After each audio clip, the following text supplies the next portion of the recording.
الحمد لله وكفى وسلام على عباده الذين اصطفى. تر حمد صلاة و سلام وروسته د رسول الله مبارک اجتماعي او ټولنیزو انقلابي کارنامو ته لنډه کتنه. که موږ د دې خبرې څېړنه وکړو چې رسول الله صلی الله علیه وسلم د اسلامي حکومت د قائد په حیث د څومره دروند مسؤلیت درلودونکی و، نو موږ ته به په هر وخت د دې اعتراف کولو نیکمرغه فرصت حاصل وي چې هغه صلی الله علیه وسلم د یو لوی محسن په حیث د زړورتیا نه ډکې داسې سیاسي او قانوني کارنامې سرته رسولي دي چې د تاریخي اتلولیو په نړۍ کې ساری نه لري. رسول الله صلی الله علیه وسلم د الله تعالی د قانوني نماینده په حیث د پیغمبرۍ د منصب سره سره د حکومت او دولت رئیس، د لښکرو او فوزونو ستر اعلی سرقمندان، د انصاف د ستر محکمې قاضي، داعي، معلم او د جماعت امام هم د ده مبارک کارنامې ډېرې اریانوونکي دي. د هغه په وجه په سیاسي اداره کې نوو اصولو، قوانینو، احکامو او هدایاتو او سیاسي تنظیم خپله ښکلې څېره نړۍ ته وښوده.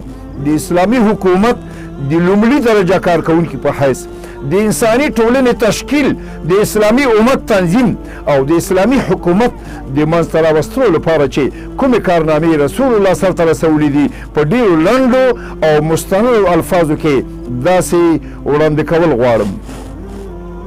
د حکومت او دولت شخصیت له ټولو بېګټې نمایشونو، پانګواله سینګارونو څخه پاک کړل، د قدرت ول قوانین په حقیقي عدل او رښتیاني اعتدال سره عملا نافذ کړل. حکومت د ملت شتمني وګرځوله، د شورا اصل د هغه په روح کې ورننویست. د شاهنشاهیت نظریې د عقیدې او عمل له ساحې څخه وویستله او حکومت عامه ملکیت وګرځاوه. د هغه په فطرت کې تر هغه حده سادګي ورننویستله چې د هغې له امله تاج، تخت، ماڼۍ، نوکر، چاکر او د لویو تنخواګانو لرونکي حکمرانان او چارواکي او رشوت اخیستونکي مامورین یو مخ له منځه لاړل.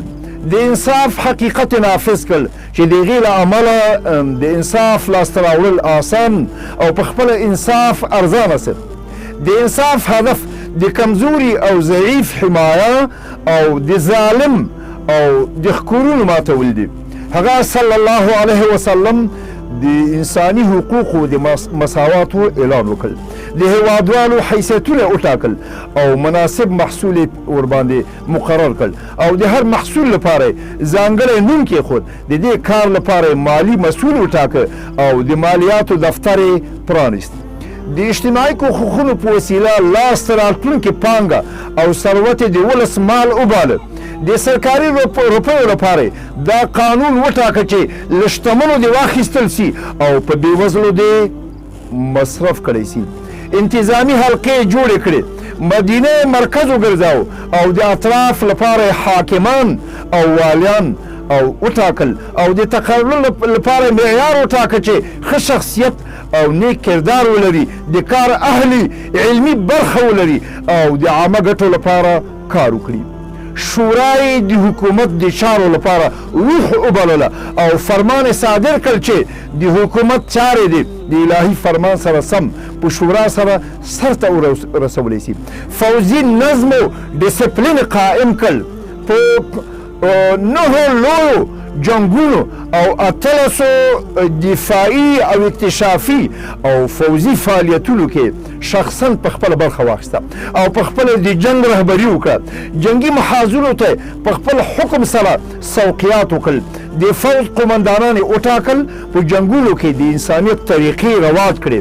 په فتح کې د پت او عزت او د انسان د وینې د قدر او قیمت ساتنه وکړه او د سولې په وخت د معاهدو لپاره نوی معیار قائم کړل. د مرکزي هیئت د منځته راتلو لپاره بیعت یو اصل وګرځاو. د انساني ټولنې لپاره نقیبان او نمایندګان وټاکل. د بینالمللي چارو د سمون لپاره پاچایانو، امیرانو او د ریاست والیانو ته فرمانونه ولیږل او ټول د یو الله بندګۍ ته راوبلل.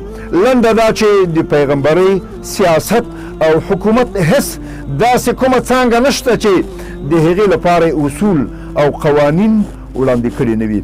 الله تعالی دې په جنتونو کې لوړ مقام ور په برخه کړي او بشریت یې له تیارو نه راویستلی دی.